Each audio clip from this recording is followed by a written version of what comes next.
under fading skies. Tattered flags waving dreams in our eyes. The crowds roar like a storm on the wind. We're the underdogs fighting again.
Hey, what's going on, guys? Good evening and welcome to another edition. It is Stateside Footy. Of course, I'm your host, Steve Silver, and joining me tonight on short notice, and by the way, give him a round of applause because you know what?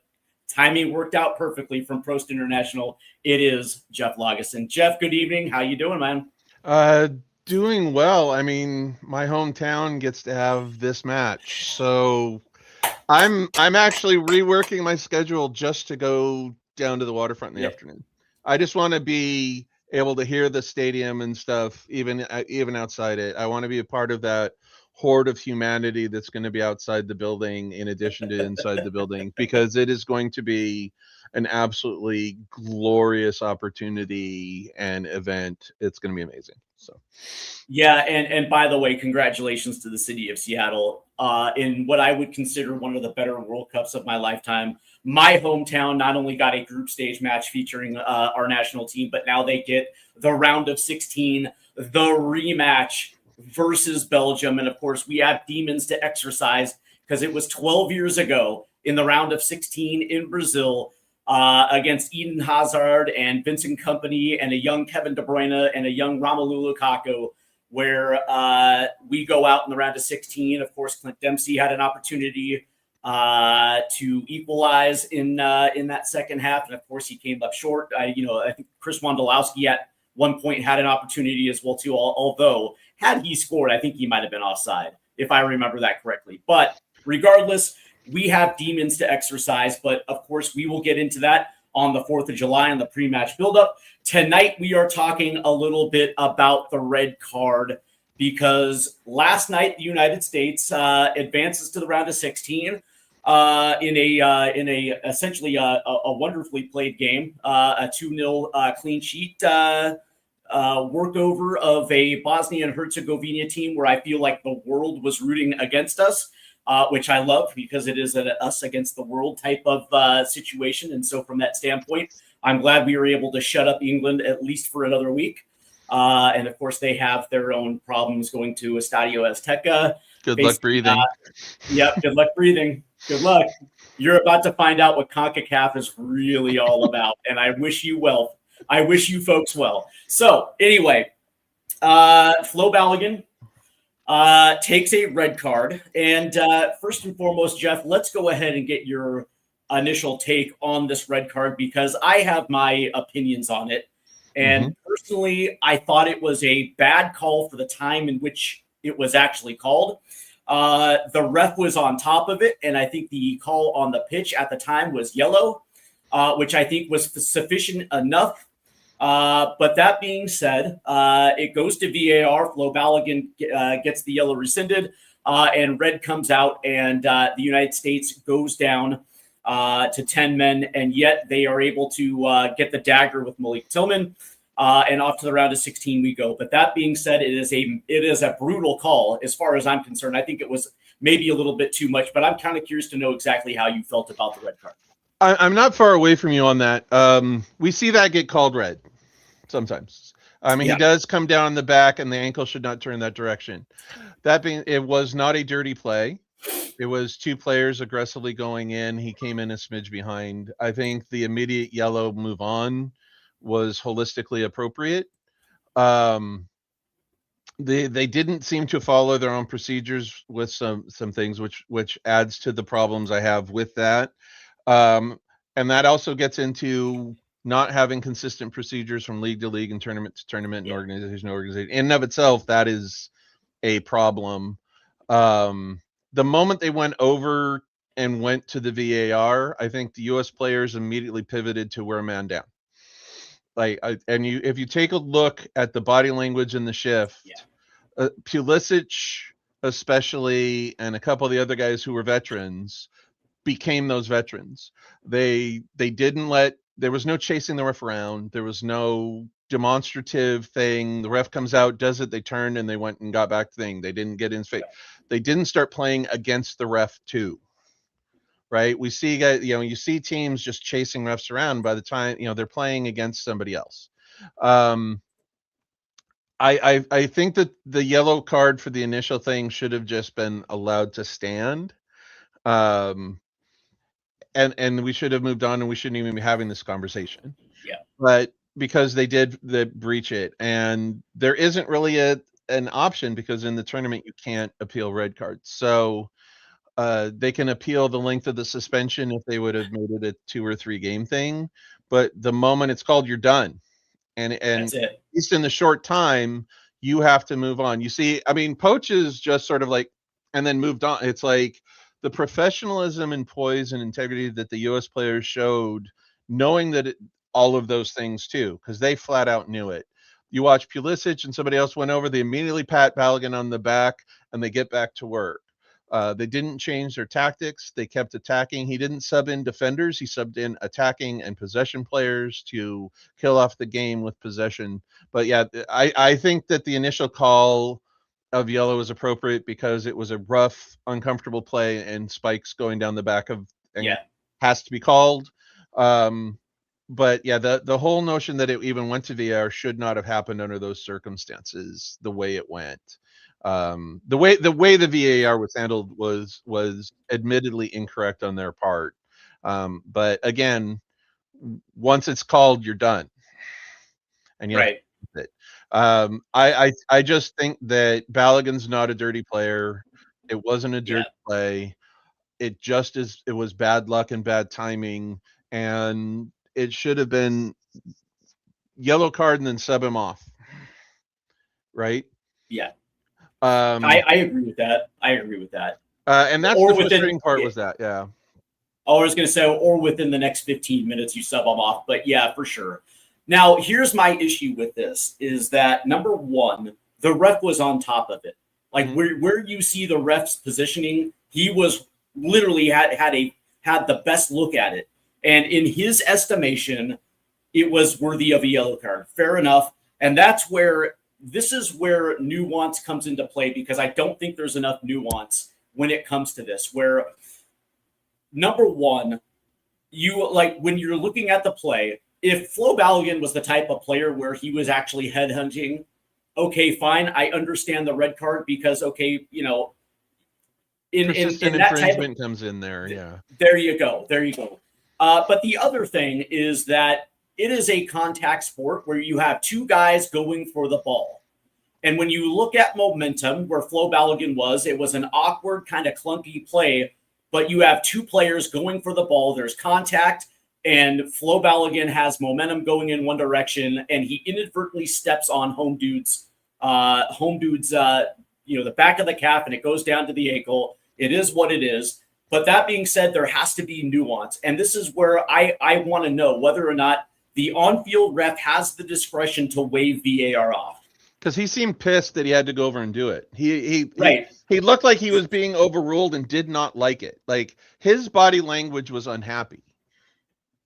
Like, can't we just move on with the match? I called it, move on. Like he didn't look thrilled about it either.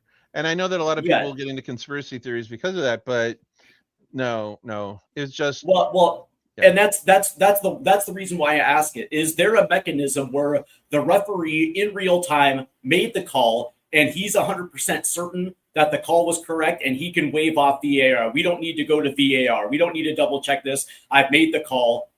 And at this stage, it's like it almost feels like it's a waste of time. That being said, I don't think that is the case because you're absolutely right. He didn't look happy to go to VAR in the moment. But the other thing that has to be taken into context here is there was a play in the Paraguay game where a Paraguay a player from Paraguay did the exact same thing, came in studs high on the calf, and it didn't even go to VAR. There was also an incident in the Australia game where it didn't go to VAR. The biggest one was Leo Messi in the group stages where it went to VAR for like 1 second and then it was like play on. And it's like here's the thing. It's like by the letter of the law, it is considered a dangerous tackle where player safety comes in, and it is punishable by card. So when I saw it, I'm like, all right, dude, I understand it because of the way that the rule's written. I understand why a card came out. I don't agree with it, but that being said, I understand it. But the unevenness in how this is being called. Yeah, the yellow card's completely understandable there. That is the point of the yellow card, is it's a warning. Be more careful. Right. And I think at that point, Poach pulls him because he'd have been on a yellow, and you don't want him. Yeah. And it was the 70th minute. I mean, like 60. Yeah. So So at that point, you've got a lead. You're probably bringing in fresh legs. That's the guy you end up pulling, right? Just don't let him pull the yellow. I don't know what and the rules on VAR always seem to be murky everywhere. He could have just chosen not to, I imagine. Yeah. I mean, he could have just said, well, yeah, but I think I was still right. It wasn't intentional. Yellow card, move on. And I don't know what the leeway is on that. But again, the slow-mo makes it look really, really bad. Correct. And even at full speed, it looked to me like a yellow card. I was like, oh, he's going to get blown. Yeah, I agree. I 100% I've called enough games myself to know that I probably would have booked that yellow. It's like play under control, dudes. I know you didn't mean to, but you can't come across the back of a guy's ankle, yellow card. That's what the yellow card's for. Warn the players, deflate some of the tension on the team. One team doesn't feel picked on. The other team knows they didn't lose a player. The U.S. is feeling picked on at that moment. Bosnia had every reason to think they had a chance, and then Tillman happened. Yeah. So and that is the problem with going to a red card in that scenario, in that situation, is because all of a sudden now you have a tendency to lose momentum. And as we saw, when the U.S. goes down 10 men, Bosnia started getting forward. As a matter of fact, it was at that stage where Bosnia ends up taking control of the possession in the match. But that being said, there was never really at that point. Yeah, they should. There was never really a point really when Bosnia had control where they put something on net where you're kind of like, oh, this has a tendency where this team does have a tendency to leak goals. But that being said, Bosnia never really threatened. They had a couple of shots wide that were close, but they were still wide, and the post was covered by Reese. And Reese had the posts covered.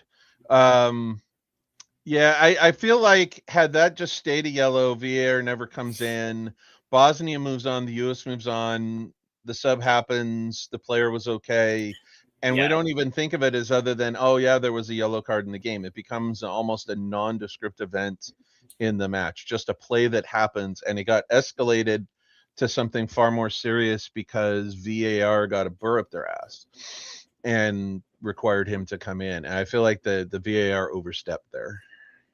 Without a doubt.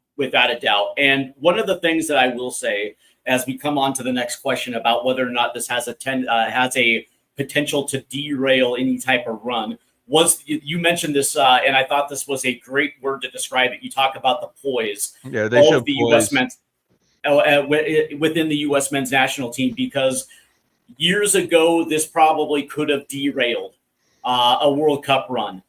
This could have, derailed World Cup qualifying, Copa America, whatever the case may be, because we, back in those days, we did have good leadership. But that being said, it's what in this situation, it can be certainly demoralizing. But this team didn't. As a matter of fact, not only did they not come unglued, they did exactly what they were expected to do, which is to kill off the game. They kill it off well, too. They really kill it off well. It wasn't flailing. It wasn't fouling. It was defending, get possession, play it out, keep the ball for 30 seconds. And you just, as stoppage time was winding down, you're getting to a point where you're at, like, because it was 10, you start get to 6-7 minutes. It's like, even if they get one here, they don't have time to get to. We've killed off enough of the game. But they just showed this is Tim Ream and Chris Richards. Yep. Leadership. This is Pulisic is a level-headed dude, but and you start looking at the leadership qualities of a guy like Ream and stuff like that, and that defense just played defense. You if they pull a forward or an extra attacking player and maybe plunk somebody in front of the defense to have a fifth defender, all that's going to do is cause Bosnia to send another guy up.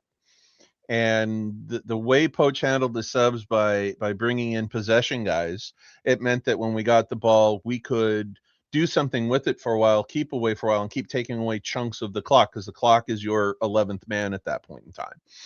And you had the lead, but Tillman's goal can't be understated. In importance. Here's the funny thing. In beauty, on top of everything else, but here's importance. This was eating crow in real time too, because I remember when the whistle was blown and we're given the free kick, and I'm like, what? No Pulisic in this scenario? How many times has Pulisic scored from this angle on a free kick at this distance? And I was like, what? No Pulisic in this huge thing? And it was Malik Tillman, and I'm like, all right, this is going to be interesting. And we're talking 30 seconds later, bang, it's in the back of the net, and I'm like, oh, okay. I got it.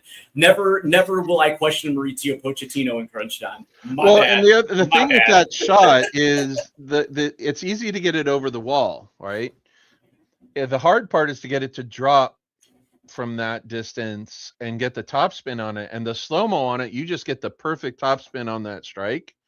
And it just never over raises. Both guys jump up and it just grazes, and it just drops in. And the goalie for Bosnia was very much cheating to the left, saying, "Oh, you can't drop it in on me." There was no way. And Tillman stepped right on up and was like, "I'm dropping it in on you." That was his intent from the moment he got the go ahead to take it. Was this is what I'm doing. And it was gorgeous. It was wonderful. The only other free kick goal we have like that in World Cup is Wijnaldum's against Switzerland in '94. Yeah, those are our beautiful free kick moments accruing. Those are the ones that we have now. But good Lord, what a strike! He doesn't overhit it. Half those sail way up high. He got it. You just watch the technique on that, and you're just like, okay, that's why you're on the pitch. Yeah, 100%. But the interesting thing, though, is now we turn the page and we get Belgium. Yeah. And I listen. This is the matchup that I wanted, Jeff, for numerous reasons, because we saw him pre-tournament in March, and it was what it was. But also because of the history, 2014, and the heartbreaking loss in which we accrued in the round of 16 in 2014. At that stage, it's like, I understand, it's 12 years ago. Most of these players, whether they remember it or not, or whether they think this is a big deal or not, obviously this matchup is for the fans. But this time around, there's no Vincent Kompany. There's no Eden Hazard. Kevin De Bruyne is at the end of his career. Same with Romelu Lukaku. Same with Courtois. Right? This is Yuri Tielemans. This is home dude from Arsenal. Jeremy Doku. It's not like Belgium is going to be a pushover, but this is not a Belgium team that is going to have that 2018 run to the semifinal. It's not that type of Belgium team. This is a team that is easily gettable. But They're that good. being said, they're good. They're just not great. The issue that I have is we don't have our talisman to go up against their center back. That center back pairing. We sort of do on the sideline. There's sometimes the motivating of him being there. I'm sorry. I'm just saying. Okay. Like win one for the Gipper time, right? Like I feel like there's a little chip on this team's shoulder about it. And he's a well-liked player. I could see that almost like his presence there in sweats and street clothes could be valuable just in the reminder of what they have to do. But I would rather have him on the field. Well, so first and foremost, if you ask this generation of U.S. men's national team players, and if you gave the win-win for the Gipper speech, the first question they'll probably have is, who is the Gipper? Yeah. But the interesting thing though is that, number one, this is going to be Christian. This is going to have to be Christian Pulisic's game. Yes. Right. For numerous reasons, but let's just talk about legendary status, right? Because there are some that put him on the same mountain as Clint Dempsey and Landon Donovan, even Brian McBride, or even a guy like Eric Winalda.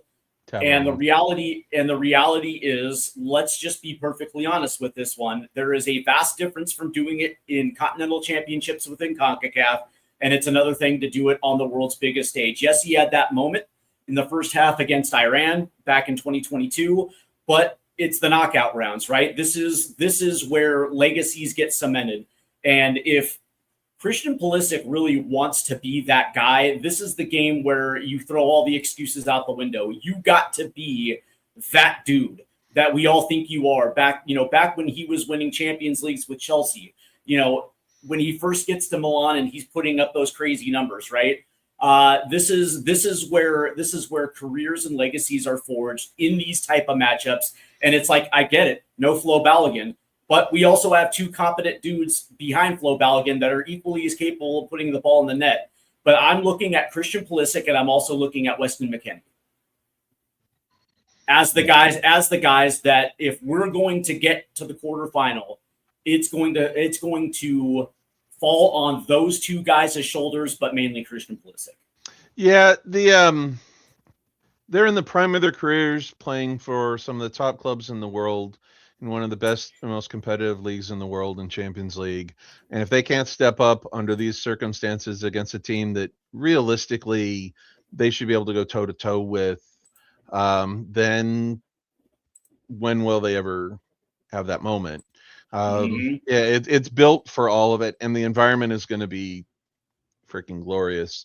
So this is 100% that your best players need to be the best players, and the biggest, big players need to make big plays in big games, in order they're not the big players. That's exactly right. And this is a situation where Richards and Ream need to be the steady force that they've been so far. Dest needs to get that overlapping moment and all those different things, and whoever it is, Pepi or Wright, and we'll talk about that later. But yeah, the guys in the middle are supposed to control the game, need to freaking control the game and stamp it on the game.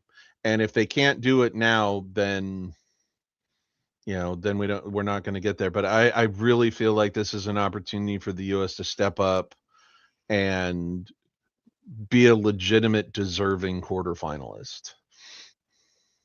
Without a doubt. Yeah. Now, one of the things that, before we get into Pepi or Wright, one of the things that I have to say is that, number one, the leadership on this team is so good that I don't think that we're going to feel sorry for ourselves or feel dejected going into Belgium, because, number one, it starts at the top with Mauricio Pochettino. And I actually really do believe that Pochettino has cultivated an environment where these guys are looking forward to wearing the badge. Like, it's become fun for them again, instead of a level of complacency or an environment that was too soft under Greg Berhalter. No disrespect, it just was what it was. But also, when you talk about the leadership on the pitch, you mentioned Tim Ream, you mentioned Chris Richards.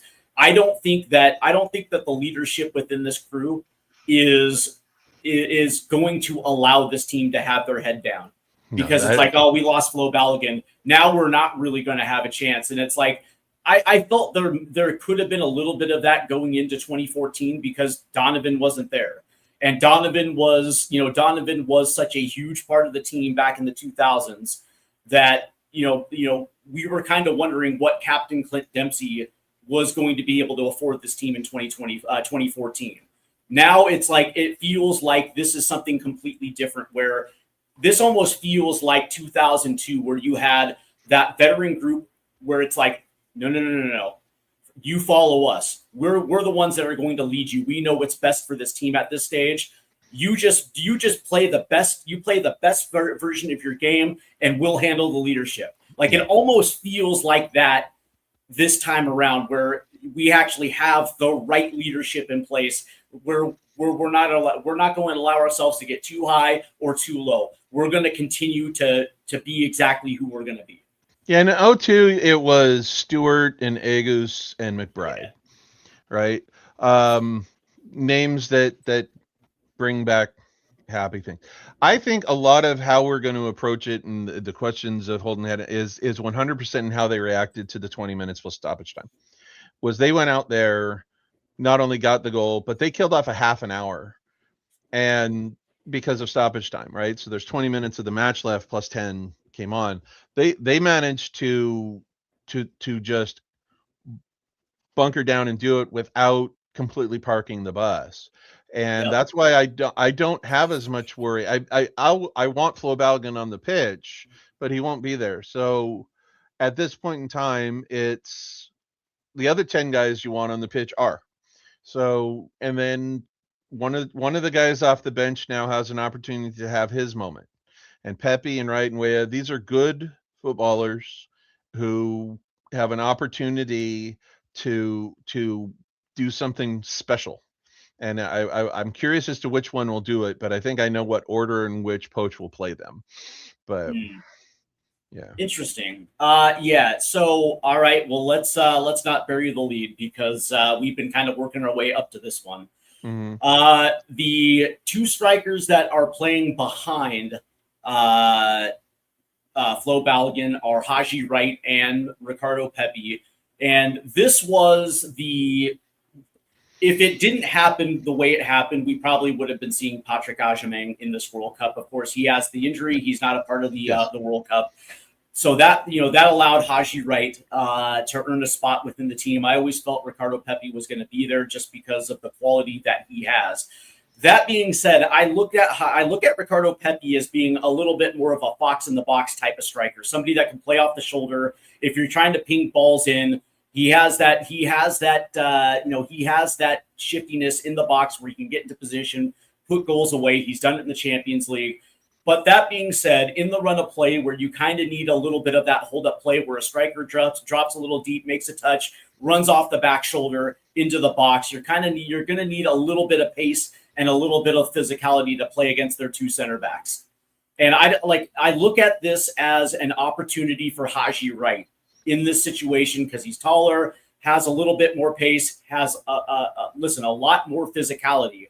Well, yeah, he's surviving the last few years in the championship, right? I mean, far more physical play, and a little bull in a china shop may not be bad against Belgium, right now. Yeah.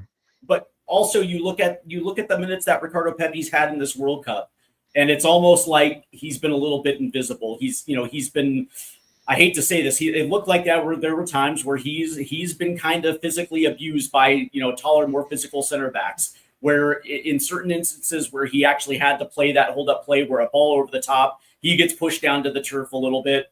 And in this game where you're going to have to match physicality, because let's be perfectly honest, the one area of the pitch that I'm looking at, especially for Belgium, is Yuri Tielemans.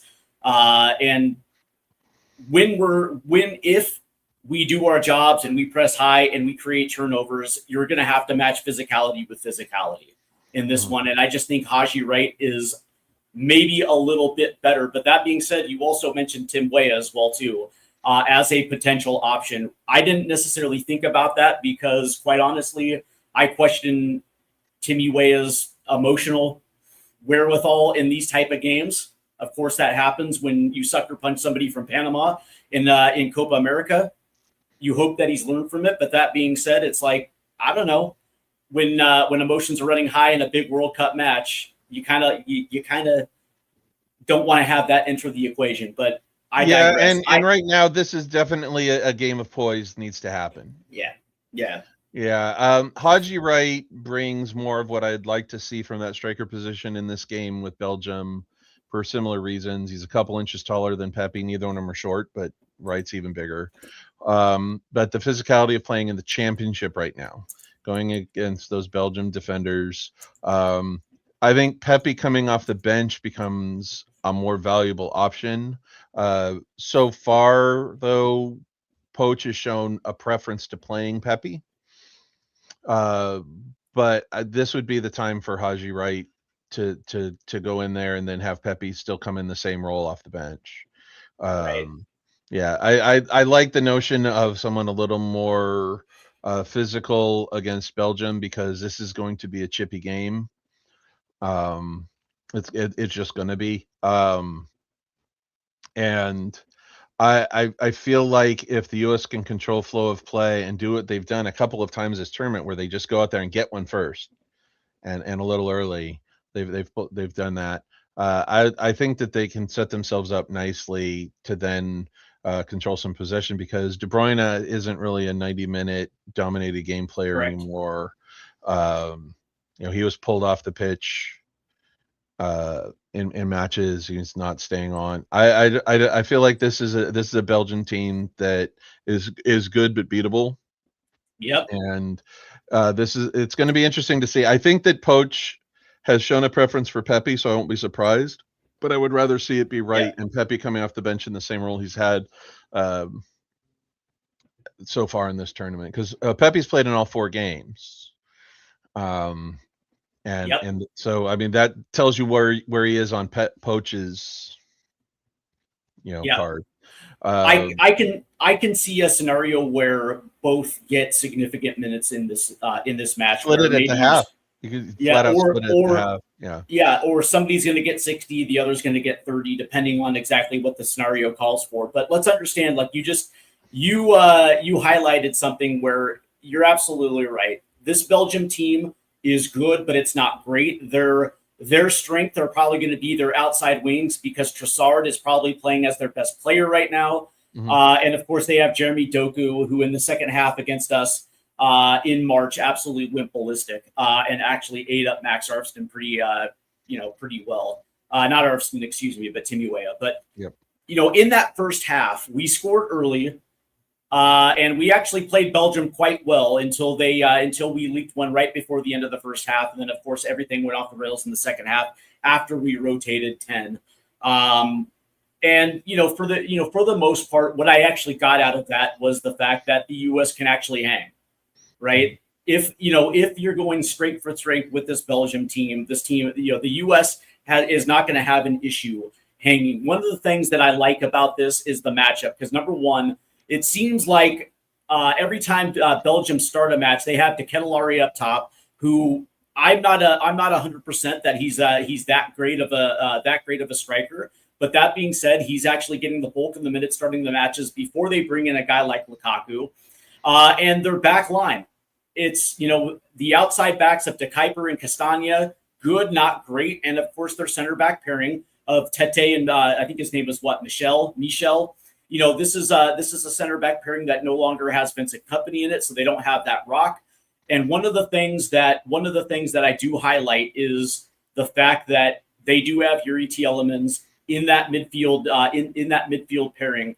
And when I've seen so far from Belgium is if we can neutralize Tielemans, it kind of does neutralize their attack moving forward, because it almost feels like that attack starts with Yuri Tielemans. and it makes its way forward. Whether that's going to be Trossard or it's Jeremy Doku, it almost feels like their attack really goes through them. And so for me, this is going to be a battle of midfields, and it's going to be who is going to be able to neutralize Tielemans before it actually begins. Because as far as I'm concerned, I'm looking at this as a possible. It's going to, like, for me, I look at this as a possible win because I actually just look at this team as having the better midfield of the two. I think our midfield right now is performing at an incredibly high level. Yeah, and I think that right now McKennie and Pulisic look like they're playing together. Like they really do look solid together.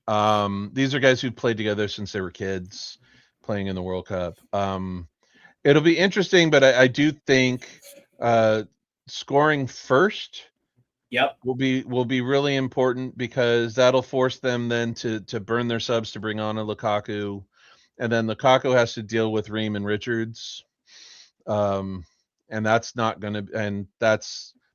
where a quick little forward is going to be. It's going to be size against size, and I like our chances there against that. But this is a thing where I'm not sure Belgium's too thrilled about playing us in the round of 16 in Seattle. Like this can't be their idea. I mean, they've been training here, so this is where they were coming back to, right? Because they're down at Sounders HQ in Renton. The US will be practicing tomorrow at Husky, and so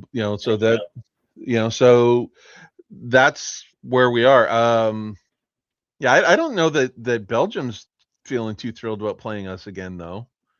I mean, they know the story on that. They have an institutional memory of it, and a couple of their veteran players were a part of that.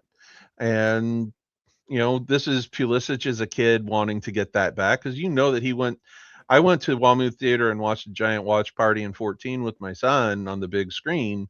That Pulisic and McKennie and those guys were exactly around 13, 14 at that point in time. That's a fundamental memory as a sports fan. They get a chance to do that. Those guys are feeling that memory of doing that from when they were teenagers. Yeah, it's going to have a real interesting emotional thing. But Pochettino has shown a willingness to just stick to his guns and have our team do what they do.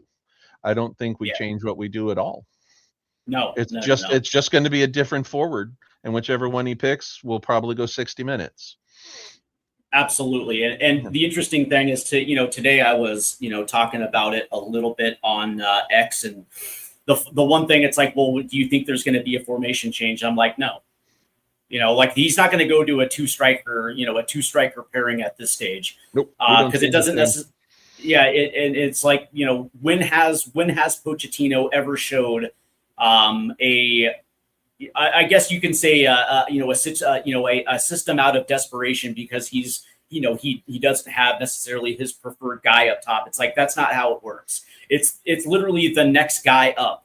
And the only question that I have is, which of those two guys has the wherewithal to attack channels at the same, I guess you can say, at the same work rate as a guy like Flo Balogun. And it's like, that's the only question that I have really in this one, because again, when I'm looking at their back four compared to the way that we're going to press high, it almost feels like regardless of who's going to be that guy, we're still going to have an advantage. Because I look at De Kuiper, good outside left back, plays for Brighton, not a bad outside back, but he's also not one of the best in the Premier League. Same thing with Castagna, good, not great, and their center back pairing. Have they really been tested in the deep waters of the World Cup? No, not really. No. Right. And so from that standpoint, I'm looking at this, and you mentioned it, right? It's like, if the U.S. can score early, well, we already did it once against Belgium in March. We scored early, and I think it was a set piece with Weston McKennie. Okay, so we can do it. We've done it. Our set pieces are a real reason for confidence too. Is we're very good on them right now. Close matches, trailing a goal, holding a lead, being good on set pieces is incredibly valuable. And it builds confidence instead of makes you kind of wince. I fully believe even without Balogun on the pitch, we don't change a thing. The high pressing suits Haji Wright more than it suits Pepi. Pepi is that guy that floats in and out, isn't necessarily as strong a defender. But he's playing in Holland where he's going to float in and out amongst some tall trees. Playing the Belgian defense will be that. Haji Wright is championship, a little bit more size, and if he's pressing, he's going to punish a little bit more. Again, I think that we're both on the same page there with the whole 60-30 in some combination. I think they both play in one plays 60, other plays 30, other plays whichever one it is. Neither one of them goes full 90. That's where Poach is making his subs for fresh legs. And he seems to be doing on defense. So much of how I feel about this match with Belgium is based on the reaction of the team, and the bench from the red card.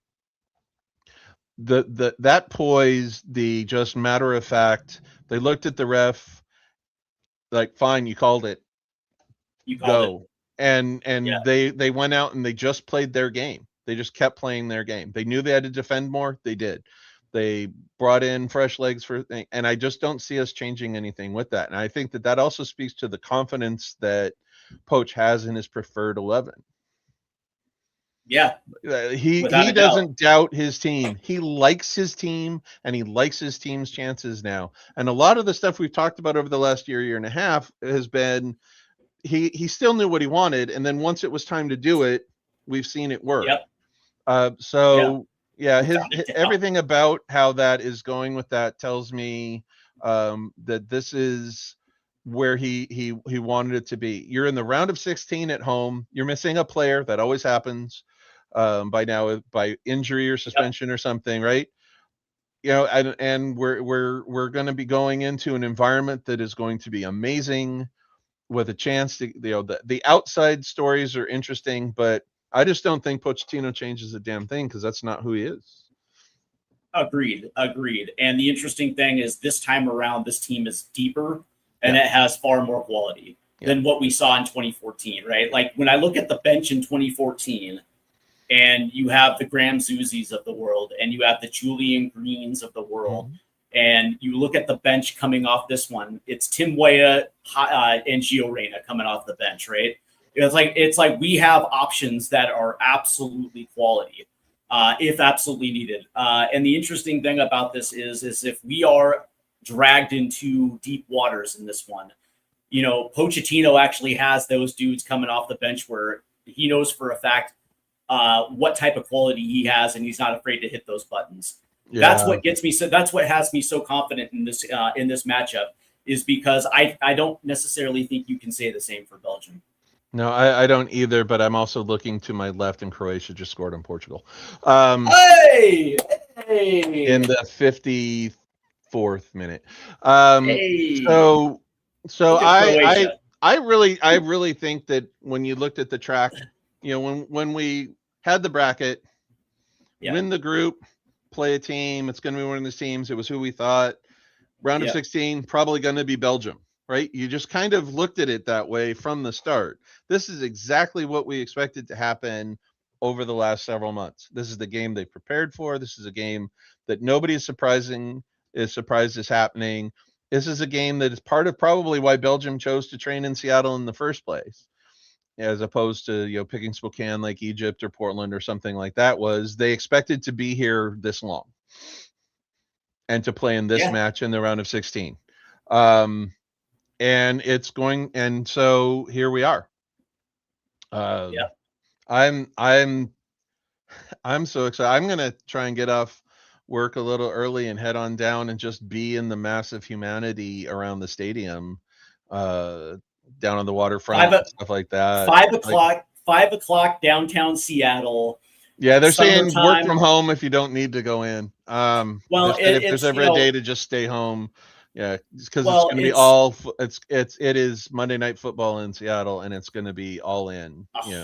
Well, the thing about this, and for those that don't know, who've never been to Western Washington summertime, Seattle on the pier in the summertime, 5 o'clock, 6 o'clock, where the temperature kind of drops a little bit, and you get the breeze off the sound, and you get the picturesque landscapes from the west. You see the Olympic Mountains, Yep. and then to the south you got Mount Rainier, and so all of a sudden you have the picturesque landscape, and then you add World Cup round of 16 to the equation.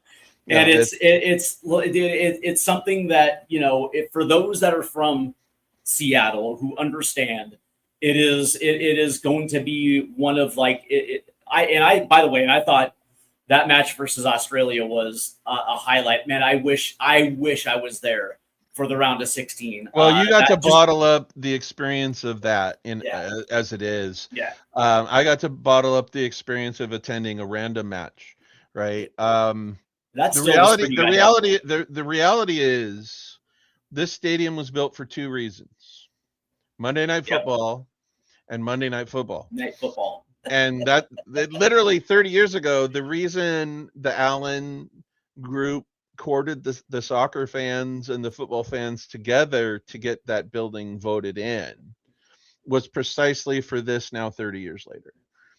Like, this is 100% what the vision of this building has been, and it's led to Super Bowls and it's led to World Cups. And by the way, Paul Allen's legacy. There's a lot of Paul Allen's legacy in the environment that is that stadium. And his willingness to work with that and make it what it is. And the Mariners are away on Monday. Yep. You know, there's no conflict on the schedule. And here's the thing: people are going to go down just for the party. It's going to be a gathering. It's not going to be quite Super Bowl parade big, but it's going to be damn close. It's going to be Torchlight Parade big. Like, it's going to be big. It's Seafair. It's going to be Seafair big. It's and the new waterfront with the viaduct on, and the way you can march from the waterfront in, and everything is just so much better than it would have been if it had been here 10 years ago. It is Pioneer Square is going to be absolutely popping. Yeah, the Brickyard there with Oxenell Park is going to be great. The sports bar down there, it's going to be great. The waterfront itself is going to be fantastic. Westlake has some stuff. At the other end of town, if you go in, like the Armory has it on the screen, and nothing but tables and chairs for people to watch the matches right now. It's just a big watch party inside the Armory. And the whole city is a giant watch party.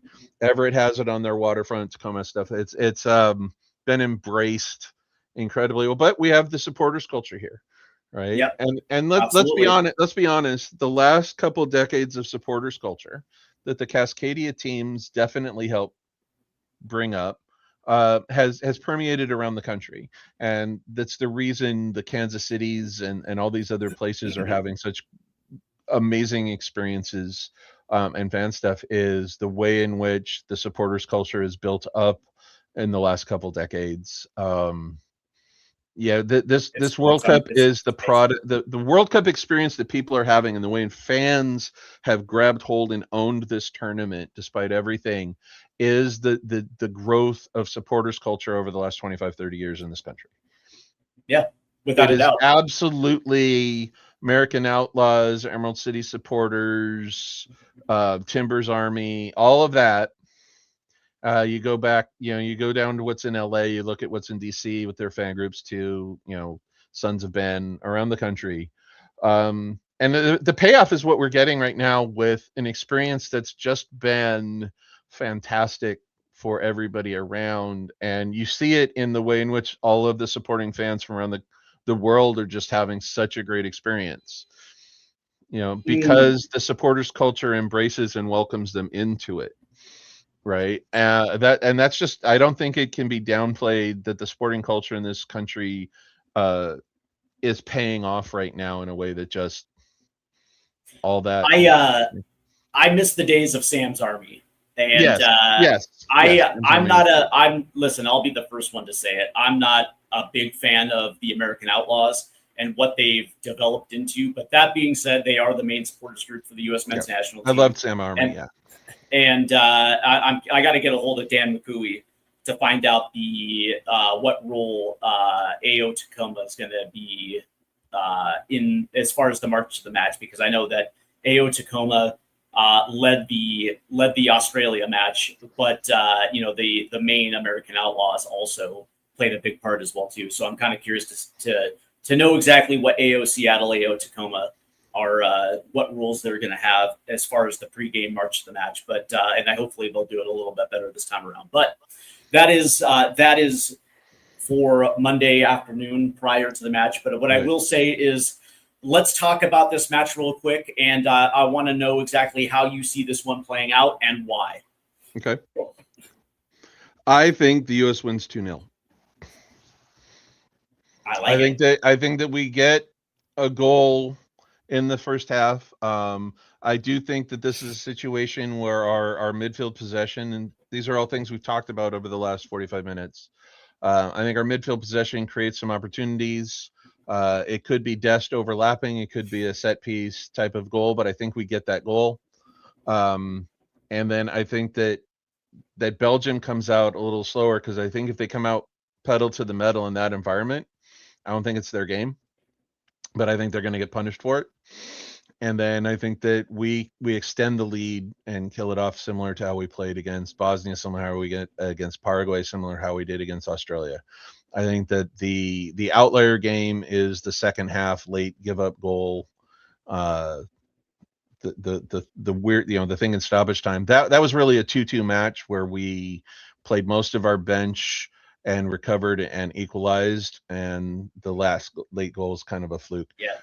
I really feel like we need to not think about that as being the results as being reflective. I think the fact that it was really 2-2 in the 95th with our bench. And I don't think that there's a reason to think that we're going to be anything other than business-like. This is a team that really is together and playing well. They're together and playing well with a coach that trusts them on the field. Yeah. He doesn't micromanage them. He's not doing weird. He doesn't make surprising sub. Like, he's been consistent. Like, this team is Poach's team. Yeah. And Christian and Weston and Tim and those veterans, the guys who've been in the team for a long time.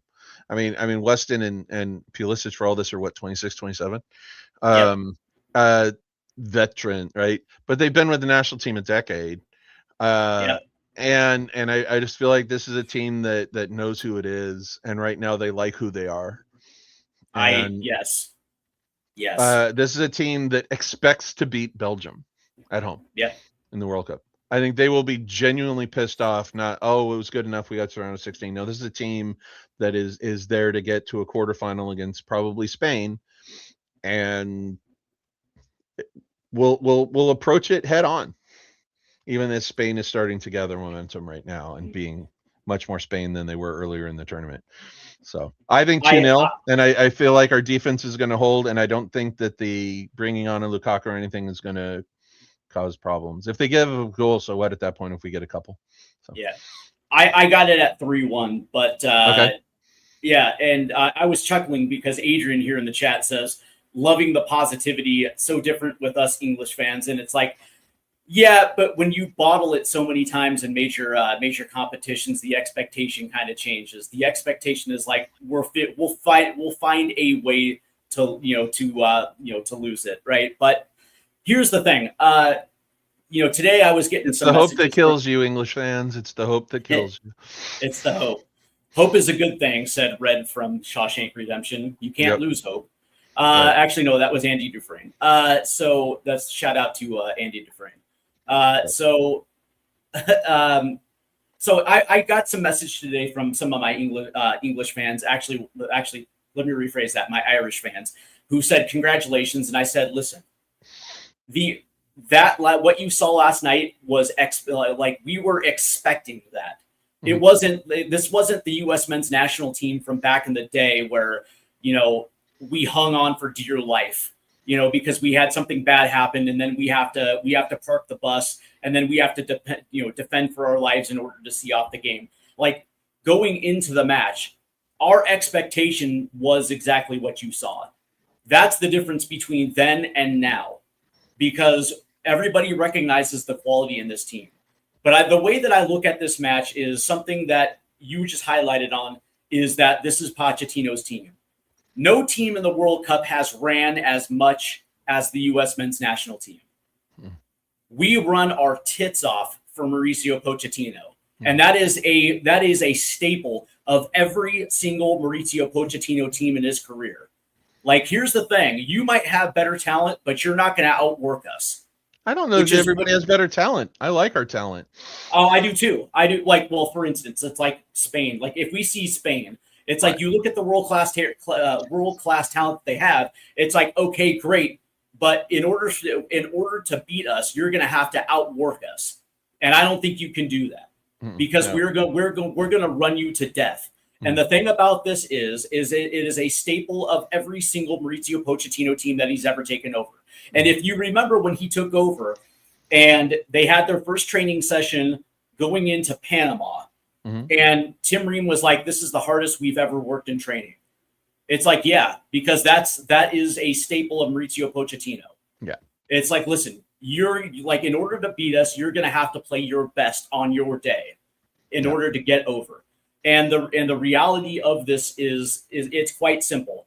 It's number one, Belgium is not going to be able to run with us. No, they have guys who can run. They got Jeremy Doku and they got Trossard.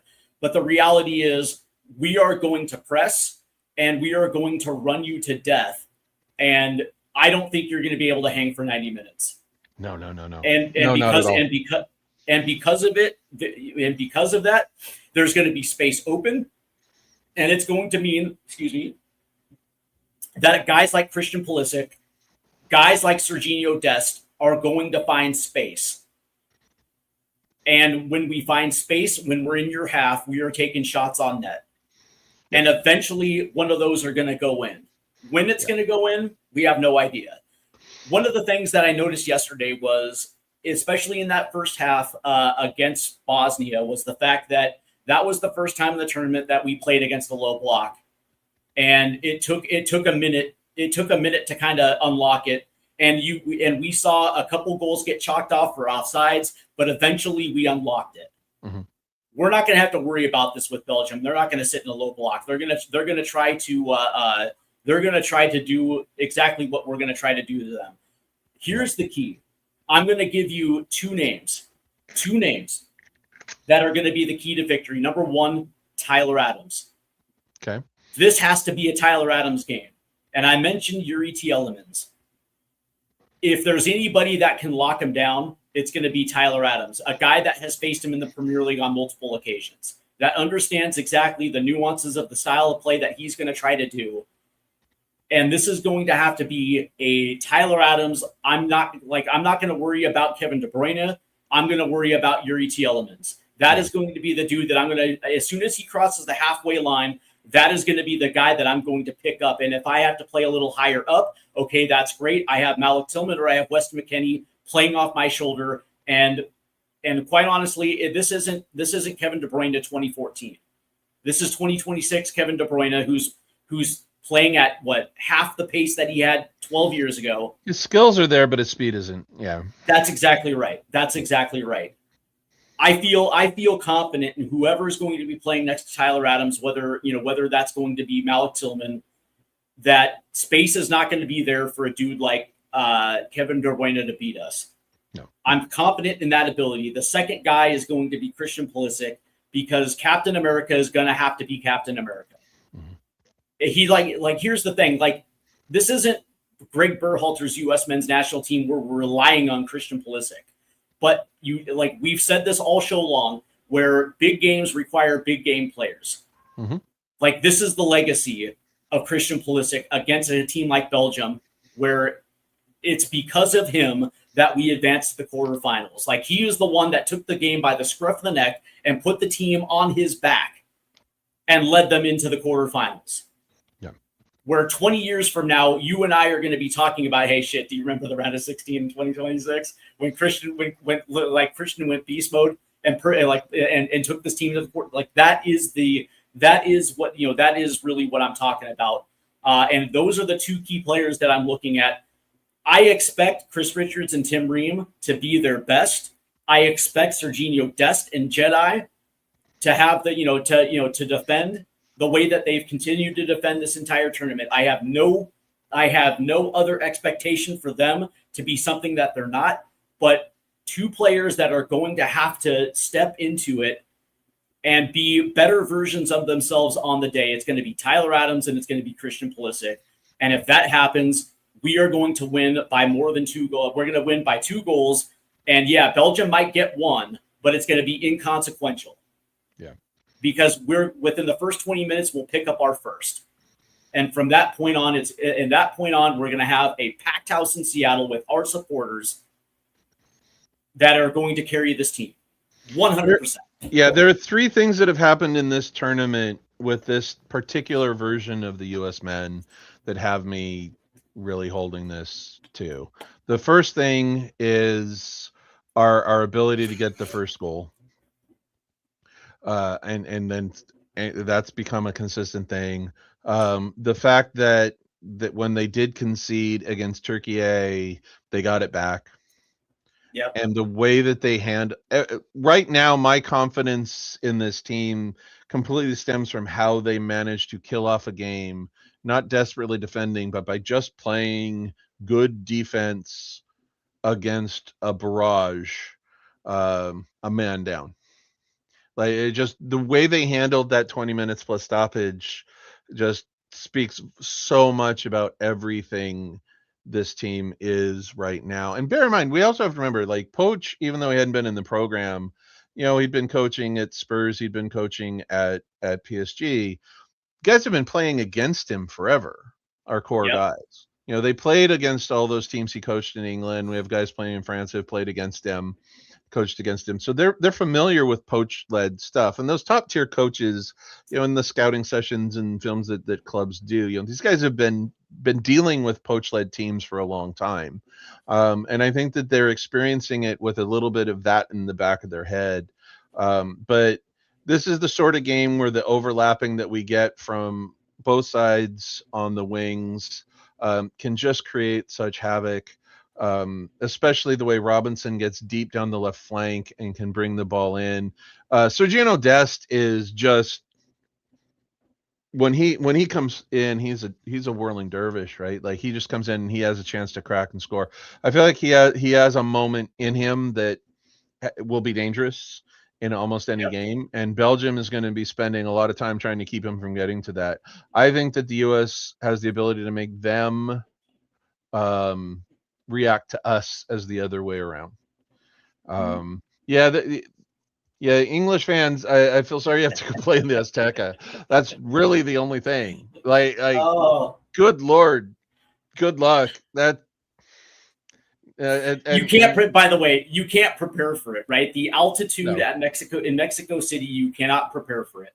No, it's not great. It's so not great. But it's the humidity of the summer. It's like, it's supposed to be raining, but here's what I will say: the humidity in Mexico City, the smog, the fact that you'll be staying in a hotel and Mexican fans will try to keep you up at night. They'll be ringing your phones. They'll be doing everything to disrupt you. And then when you get to the stadium, you get to Estadio Azteca, then you have to deal with 100,000 Mexican fans sitting right on top of you. They're throwing beer, they're throwing batteries, they're throwing everything at you, and they're literally right on top of you. And here's the thing: there's a reason why the U.S. has dominated Mexico when they come to the United States. When Mexico comes across the border and we play them in the United States, out of 5 matches, we win 4. When we go down to Mexico, there's a reason why we've only won 1 in the modern era. Once. And it's because there's something happens when you step between the lines in Estadio Azteca. And it just takes you out of rhythm. And there's been multiple times where we went into games in Estadio Azteca where we were the better team by far, and it did not matter. It did welcome not to matter. CONCACAF, England. It's yeah, dude. There's a good chance that you're about to get CONCACAF. No, they're And going to it totally get is, CONCACAF. yeah, and it's like, and now you'll understand exactly what we have to put up with during World Cup qualifying. And it's not just Mexico City, it's Honduras, it's Costa Rica, That's why it's Guatemala. again, you're making me miss the hexagonal and all of the pain and suffering. Yeah. Yeah, It's crazy. the Hailstorm song, I miss the misery. And by the way, if they get a CONCACAF ref in that match as well too, they won't. Good fucking luck. There's no way they will. That has got to be a Asian or African ref. Yeah. That's got to be something like that. The England on talent. I mean, Kane and Bellingham are kind of the class of that team. We've pivoted really quick, but if Mexico gets a goal and can control the flow of play, and England has to chase a game, for all of the talent that team has to make a run, it's welcome to CONCACAF is all I have to say. It's there's a reason. Yeah. There's a reason you don't get 15 points out of the 5 road matches in the old hexagonal. You're like, oh, it's no. It's it's environmental. They have the 12th and 13th man. Dude. They outnumber you a lot. But that's it's a beautiful thing, though. Let's be honest. Do you remember World Cup qualifying 2009 when vuvuzelas were popular? Oh God! And we go down to Estadio Azteca, and we were in 2009 we were the better team. Yeah. And Charlie Davies gets an early goal, but within 5 minutes they have equalized. But the noise of that Azteca crowd that's sitting on top of you, and the vuvuzelas were going crazy, and it's like, dude.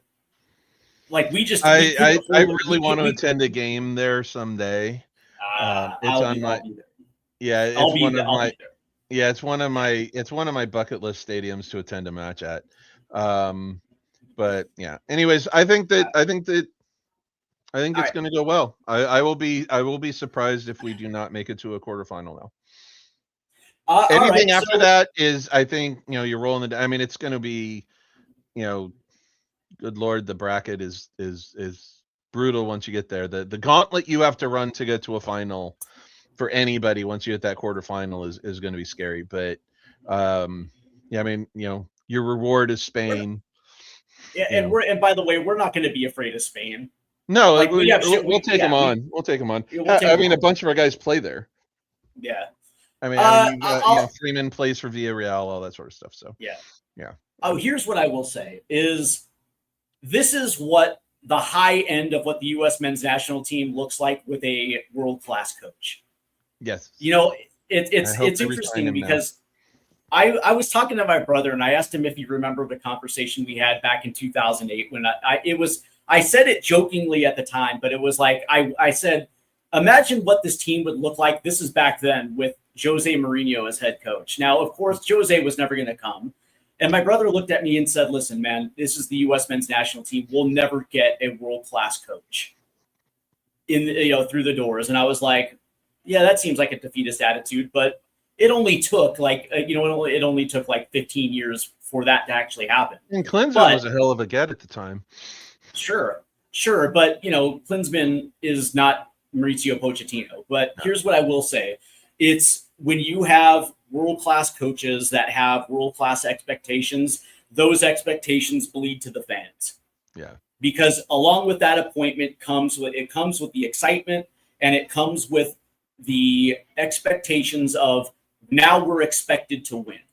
Mm-hmm. And this is, let's be perfectly honest, Jeff, this is not something that these players have actually dealt with at the national team, because when you think about it, even back in the day, it was Bruce Arena and Bob Bradley, who are good coaches, and at the time they were the best that this country had at the time, which is why they were appointed. But there is a stark difference between domestic-based coaches and then the elite of Europe. And we're starting to see exactly what that means to this national team right now. And the interesting thing is, like, I have never seen the U.S. in a World Cup play this well. They're organized. They're so organized. They're disciplined. But it's also it's like the attitude of when they step between the white lines. It is, we expect to win. Period. Yeah, there's a quiet confidence coming off of this team. They did not panic, and they did not look surprised that they successfully killed off that. Yeah. And I think the notion that Poach does resign now is completely plausible. But I just look forward to country roads echoing through Seattle Monday night. It's going to be a beautiful thing. Belgium, by the way, Belgium supporters better not be in our supporter section this time around. Like, we gave you Australia. I don't know how it works with the round of 16. Better not be. Who knows how that goes with the round of 16? Like, you're not sitting in our section. I'm sorry. We let Australia. Okay, fine. That probably was predetermined, but that was predetermined. That's how those seats were sold as blocks that way. Once the plugins were done. But yeah, it depends on where it sits. Like, we're a group winner. Yep. So we should have the home section at that point. So I would think that's the case. Well, dude, I am so looking forward to Monday Night Football. You and me both. All right, so we're coming to the end of the show. Any last words, Jeff? Yeah, I really think that we've seen who Poach's guys are. We know what his rotation is, and we're going to see exactly what we expect. And I think that they expect to go out there and win. They expect to go out there and take it right out of team. They expect to succeed against that team, and then they expect to defend out a match as needed.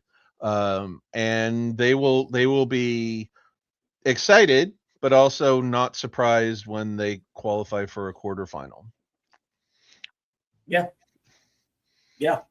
I will say that it doesn't matter who is going to be up top, because I think there really is a belief in the next man up. Yeah, and this team has it. Right, and I do not believe for 1 second that there is different expectations for Ricardo Pepi or Haji Wright. I think this crew believes in everyone's capability of handling their business, right? That's the reason why they were picked to be on this roster. Yeah. Because there is supreme confidence in anyone's ability in any given moment if their number is being called upon. And I think this is just going to be one of those situations where if it's Ricardo Pepi, they're going to be like, all right, cool, let's go win this match. And if it's Haji Wright, it's cool, let's go get this match. We need to see what the clubs like Liverpool see in Pepi as to why they keep being rumors of him going to these big clubs. I thought Pepi was going to Fulham. I know, but what I'm saying though is there's been rumors over the last couple of years of. Oh, okay. We need to see. Yeah, I think it is Fulham, but I think that we need to see that player in this game, because I think he starts and Wright comes off the bench, even though I would start Wright and bring Pepi off the bench to keep roles the same. But Pepi needs to be the guy that had big clubs all checking his availability. And we've seen glimpses of it. He's a very, very good player.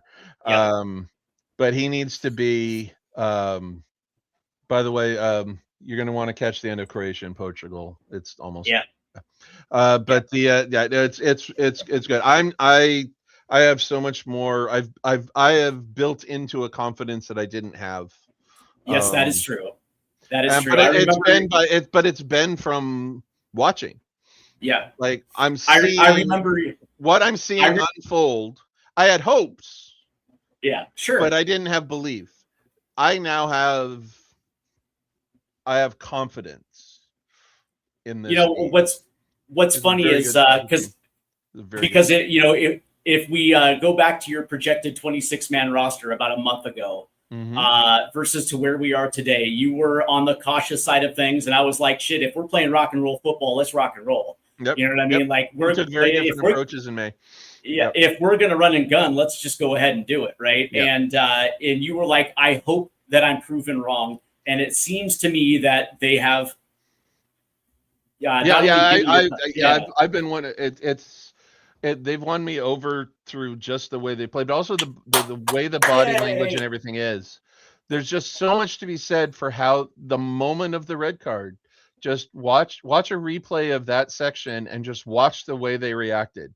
It was okay, let's do this. And then they did. Let's do it. Defending a half an hour against a team that has every advantage and momentum and reason to feel a spark is brutally difficult. And we see teams collapsing and giving up those goals over and over and over again, and they just did not. And that alone just tells you everything you need to know about this team. They're technically good. Well, that is going to that's going to do it for us, Jeff. I want to say thank you for coming on short notice. I do appreciate the contribution tonight. I know you have absolutely. And I hope you have a great time. I believe you got a nice little book club tonight, man. So I hope you silent book club. We all get together and shut up and read. I love it, man. Like that's the thing. It's like what's great about it is that's something that is right up my alley. As a matter of fact, like I enjoy reading. Maybe there's a reason why I get called Unc, right? Because I prefer reading over drinking. So it is what it is. But I will be back on the 4th of July, the U.S.'s 250th birthday. We will be back with the pre-match buildup for the U.S. versus Belgium. And, of course, the live stream is here on Monday night, 8 o'clock, prime time. Shout out to Deion Sanders, prime time. So anyway, until then, I want to thank everyone for tuning in. Please make sure you hit that like and subscribe button and also hit the notification bell as we have rounded 500 and are down pushing this our way. Or is it down this way on the screen? Oh, I'll show you. I'll show you. Is it like, because it's like when you say that, I always feel like it should be pointing like boom, right there. There we go. Right there. Yeah, there you go. Yeah. As we are pushing our way towards 1,000, and hopefully we'll get that by the end of the World Cup. So make sure you show the channel the appropriate love and all that good stuff. I do want to thank Adrian, who was a trooper in the chat tonight. Spurs Diehards TTID. And by the way, Spurs have had a historic summer, and it's going to continue. That's just a nice little feather in the cap. The U.S. are dominating, and Spurs are finally spending money. So congratulations on all fronts. All right, so that's going to do it. When you survive the relegation battle, everybody starts again at 0 points. You get a chance to just move forward and move on and wipe the grime off and start over, and that can be an incredibly valuable reset. By the way, if Flo Balogun ends up in a Tottenham shirt, good Lord, there are going to be fireworks in the North London Derby. That's all I'm going to say. All right, guys, that's going to do it for us. I will see you in a few days, and hopefully, man, you guys enjoy the World Cup because that's what it's meant to be. Come Monday night, Seattle, you better show out. You better show out even more than we showed out against Australia, because this is the round of 16. This is the real World Cup. And if the supporters do their part, this team will most definitely do their part. So I'm looking forward to it, man. I got that confidence that the hometown will show this national team a great time. So hopefully we'll see it. So guys, take care. Good evening. Have a great night.